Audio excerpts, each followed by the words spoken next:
मोदी के हनुमान ने मोदी के खिलाफ बगावती जंग छेड़ दी है। जी हां, अब चिराग पासवान ने मोदी की राजनीति पर ही कटाक्ष कर दिया है। खुलेआम मोदी के खिलाफ बयान देने लगे चिराग पासवान। टाइम्स नाउ की इंटरव्यू में जब उनसे पूछा गया कि यूपी में जिस तरह से मुसलमानों की नमाज पर, छत पर या सड़क पर नमाज पढ़ने पर रोक लगाई गई है, क्या आप इसके साथ इत्तेफाक रखते हैं? आप इसे किस अंदाज में देख रहे हैं? तो उन्होंने कहा, मुझे लगता है ये सब फालतू की बातें हैं, इस पर चर्चा भी नहीं करनी चाहिए। कोई मतलब नहीं बनता इन सारी बातों का। आज देश में बड़े बड़े विषय हैं जिस पर हम लोगों को चर्चा करनी चाहिए, और दिक्कत यही है कि जब हम ऐसे बेमानी बातों पर चर्चा करने लगते हैं तो बिना मतलब इससे समाज में, देश में एक तनाव का वातावरण बनता है, एक असहमति का वातावरण बनता है। बिना मतलब अलग अलग संप्रदाय के लोगों के बीच तकरारें जो है वो पैदा होती है। कोई मतलब नहीं है। जिसको जो करना है वो इतने वर्षों से करते आए हैं और करते रहेंगे। पर आज जब बड़े एजेंडे हैं, आप देख लीजिए, आज अगर ऐसी बातें नहीं हो रही होती तो आप संभावित मुझे यही पूछते कि एज अ फूड और processing minister, food and processing minister, इतने महीने में मैंने क्या काम किया। पर मैं नहीं सहमत हूं ना, यही तो मैं जिक्र कर रहा हूं कि भाई देखिए, मैं 21वीं सदी का पढ़ा लिखा युवा हूं। धार्मिक विषयों में इंटरफेयर मैं नहीं करना पसंद करता हूं, वो व्यक्तिगत आस्था का विषय है। मैंने जब इफ्तार किया तो मैं तिलक लगाकर गया, क्योंकि ये मेरी व्यक्तिगत आस्था है। मैं आपके धर्म का सम्मान करने के लिए मैं अपने धर्म को नहीं भूलूंगा ना। ये सारी बंद कमरे के पीछे की बातें हैं, ये व्यक्तिगत आस्था का विषय है। फिर एंकर ने जब पूछा कि आपके सहयोगी भाजपा ही तो इस एजेंडे की राजनीति करती है, इसी एजेंडे पर खेलती है, तो चिराग पासवान ने कहा कि हाँ, मैं अपने सहयोगियों की बात भी कर रहा हूं, मैं इस तरह की राजनीति से सहमत नहीं हूं।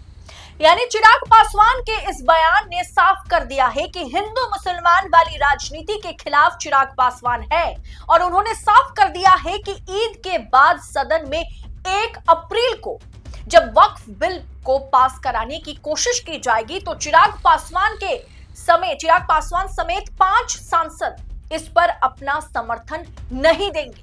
चिराग की इस तेवर ने मोदी शाह के पसीने छुड़ा दिए हैं, क्योंकि महज एक दिन पहले जब नायडू टोपी पहनकर इफ्तारी में हिस्सा लेने पहुंचे थे और मंच से उन्होंने साफ कर दिया था कि वक्फ की सेफ्टी पर वो किसी के साथ किसी प्रकार का समझौता नहीं करेंगे। वक्फ बिल पर मुसलमानों के साथ मैं हूं, कुछ गलत मैं होने नहीं दूंगा। नायडू के इस ऐलान ने दिल्ली को हिला के रख दिया है। उधर जयंत चौधरी भी अलग तेवर दिखा रहे हैं वक्फ बिल या मुसलमान हिंदू वाली राजनीति को लेकर के। जयंत चौधरी आरएलडी के पास महज 2 ही सांसद हैं, लेकिन जयंत चौधरी ने ये जो ट्वीट किया, आपके स्क्रीन पर है ये ट्वीट, अंग्रेजी में है।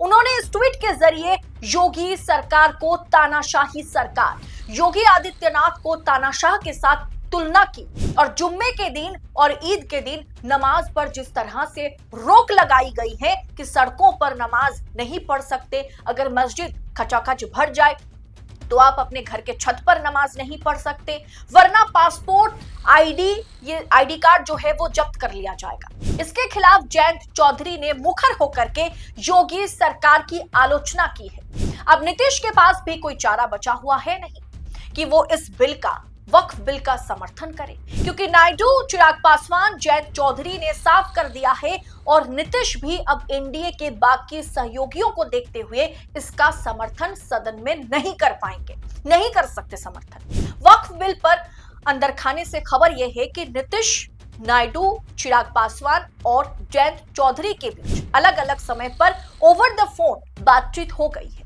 बातचीत साफ है कि इस बिल का समर्थन एनडीए के ये तमाम नेता और उनकी पार्टियां नहीं करने वाली है, जिसके बाद ये तय हो गया है कि वक्फ बिल पर एनडीए के 35 सांसद समर्थन वापस लेंगे। सदन में वक्फ बिल को पास कराने के लिए 272 प्लस वोट्स चाहिए, 272 प्लस वोट्स चाहिए। मोदी के पास कुल एनडीए के 293 सांसद हैं। अब इसमें से अगर नीतीश, नायडू, चिराग और जयंत चौधरी ने समर्थन वापस ले लिया तो कितने वोट्स एनडीए के खाते में जा सकते हैं। कितने सांसद बचेंगे? 293। समीकरण को देखिए, 293 माइनस नायडू के 16 सांसद, माइनस नीतीश के 12 सांसद, माइनस चिराग समेत 5 सांसद, जैन चौधरी समेत आरएलडी के 2 सांसद माइनस इज इक्वल टू 35 सांसद अगर इस बिल पर समर्थन वापस लेते हैं तो 1 अप्रैल मंगलवार को तहलका मच जाएगा। 1 अप्रैल मंगलवार को अमंगल हो जाएगा। 1 अप्रैल मंगलवार को सरकार अल्पमत में आ जाएगी, क्योंकि 293 minus 35 is equal to 258 vote से संसद में मोदी जी इस बिल को पास नहीं करा पाएंगे। मोदी जी को हर दिन इस बात का एहसास होता है कि उनके पास बहुमत का आंकड़ा नहीं है। कोई भी बिल वो आसानी से अब पास नहीं करा सकते मोदी 3.0 में। उसके लिए बैसाखियों के ऊपर मोदी को निर्भर करना पड़ रहा है और वही बैसाखी एक एक कर मोदी का साथ इस बिल पर छोड़ रहे हैं। तो दोस्तों, कुल मिलाकर के देखा जाए तो 1 अप्रैल को कुछ बड़ा होने वाला है। बीजेपी की सरकार, मोदी की सरकार जो है वो अल्पमत में रहेगी और उसी का फायदा उठाते हुए विपक्ष तो इस मुद्दे पर एकजुट है ही इस बिल को वापस करवाने के लिए। अब एनडीए के ये तमाम सहयोगियों ने हाथ खींच लिया है। मोदी का समर्थन ये सहयोगी नहीं करने वाले हैं और खुले मन से भाजपा की इस हिंदू मुसलमान वाली राजनीति पर कहीं ना कहीं ये तमाम नेता परहेज करते हुए और मोदी को ही, बीजेपी को ही घेरते हुए नजर आ रहे हैं। आपको क्या लगता है, क्या 1 अप्रैल को हो सकता है, या फिर मोदी और शाह कुछ ऐसा दांव खेलेंगे, कुछ ऐसा दांवपेच खेलेंगे कि ये लोग भी धराशायी हो जाएंगे? क्या आपको लगता है? कमेंट बॉक्स में अपनी राय हमारे साथ साझा जरूर करें। और मोदी जी के लिए ये जो हर रोज एक अग्नि परीक्षा है सदन में, इसे आप किस तरह से आंक रहे हैं? कमेंट कर अपनी राय हमारे साथ शेयर कीजिएगा। रिपोर्ट अच्छी लगी है, एनालिसिस सही लगा तो शेयर कीजिएगा रिपोर्ट को। फिलहाल इस रिपोर्ट में इतना ही। जल्द होगी मुलाकात आपसे। बहुत बहुत शुक्रिया। जय हिंद, जय भारत।